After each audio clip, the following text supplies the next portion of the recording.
Loué soit Jésus-Christ, sa grâce et sa paix soient avec vous. À la suite de Jésus-Christ, de nombre de pères et docteurs de l'Église qui enseignaient que peu d'âmes seront sauvées, Louis Tronçon, supérieur général de la Compagnie des prêtres de Saint-Sulpice, enseignait pour sa part que la plupart des prêtres vont en enfer. Et de cela, il donnait 4 raisons, que voici. La première, c'est que parmi ceux qui sont prêtres, tous n'ont pas la vocation. Beaucoup deviennent prêtres pour des raisons indignes de la gloire de Dieu, du salut des âmes et de leur propre sanctification, seul mobile justifiant de désirer cet état.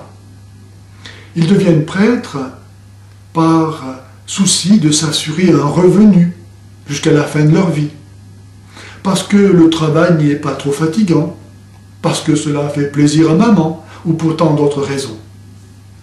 Deuxième raison, parmi ceux qui ont vraiment reçu la vocation, un certain nombre ne persévèrent pas.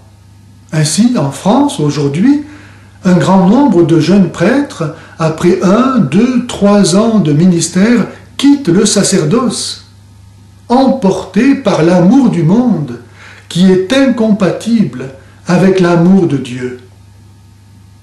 Troisième raison, parmi ceux qui ont vraiment reçu la vocation, qui persévèrent, un grand nombre n'est pas fidèle aux obligations de leur charge, et notamment en renonçant à reprendre les âmes qui leur sont confiées de leurs défauts et péchés et du danger où elles sont de se damner. Ils craignent davantage de perdre l'estime des hommes que celle de Dieu et perdent de ce fait la foi elle-même. Comme le dit Jésus-Christ, « Comment pouvez-vous croire, vous qui tirez votre gloire les uns des autres et n'avez nul souci de la gloire qui vient du Dieu unique ?» Ce que saint Paul exprimait à sa façon en disant « Si je cherchais encore à plaire aux hommes, je ne serai plus le serviteur du Christ. » Enfin, dernière raison, lorsqu'un prêtre tombe dans un péché, il y a peu de chances pour qu'il puisse s'en relever. Pourquoi?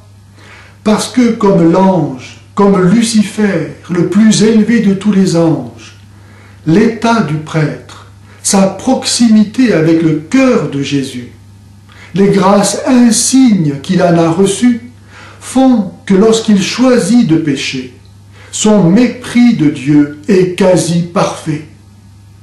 C'est en raison de cette lucidité que sa volonté est coupable d'un péché quasi impardonnable.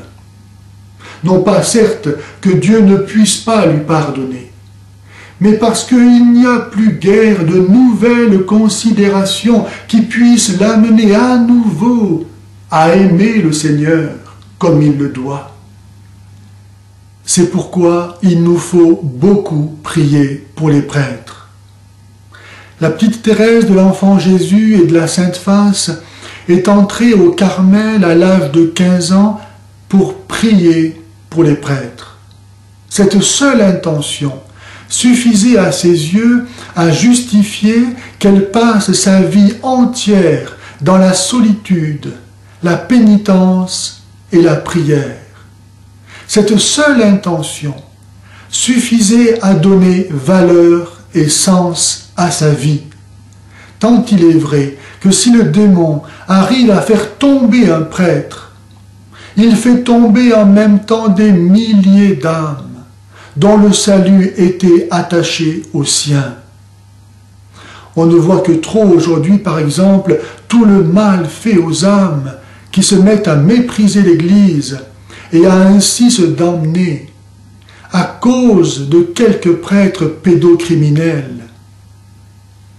La petite Thérèse de l'Enfant Jésus, qui voyait les âmes tomber en enfer comme des flocons de neige en hiver, écrivait à sa sœur Céline. Céline, durant les brefs instants qui nous restent, ne perdons pas de temps.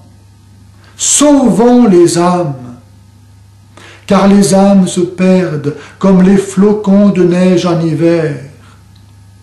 Jésus pleure, et nous ne pensons qu'à notre douleur sans consoler notre époux.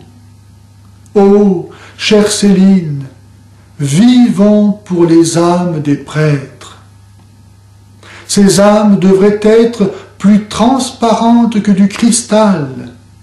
Hélas, combien de mauvais prêtres, combien de prêtres qui ne sont pas saints comme ils devraient l'être. Beaucoup de prêtres se damnent parce qu'ils ne cherchent pas à sauver les âmes de l'enfer. Si le rôle du prêtre n'est pas de sauver les âmes de l'enfer, à quoi sert-il? S'il n'y a pas d'enfer, alors finalement rien n'est grave. Mangeons, buvons, forniquons, car demain nous serons tous au paradis. Ce n'est que justice que le prêtre qui n'a pas cherché à sauver les âmes de l'enfer y aille lui-même.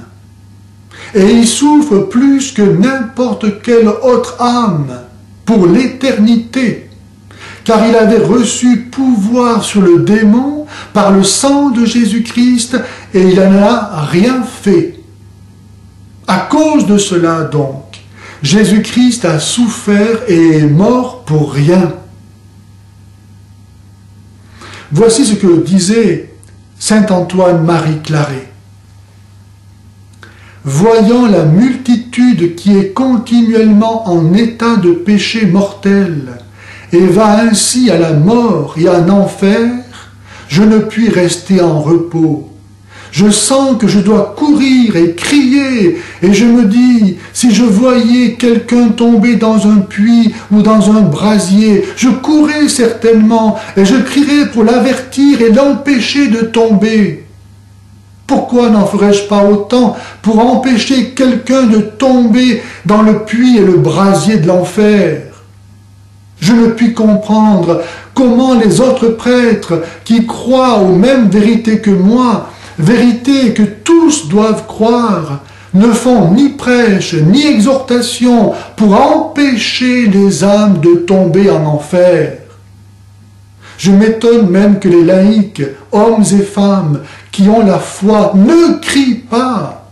Et je me dis, si une maison se mettait à brûler de nuit, ses habitants et les autres habitants du quartier étant endormis et ne voyant pas le péril, le premier qui s'en apercevrait, ne courrait-il pas dans les rues en criant « Au feu dans telle maison ?» Alors pourquoi ne pas crier « Au feu de l'enfer » pour réveiller tant de dormeurs assoupis dans le sommeil du péché et qui au réveil se retrouveront dans les flammes du feu éternel. Ce qui m'oblige également à prêcher sans arrêt, c'est de voir la multitude des âmes qui tombent en enfer, car il est de foi que tous ceux qui meurent en état de péché mortel se damnent. Si les gens savaient qu'ils vont en enfer, ils changeraient de vie.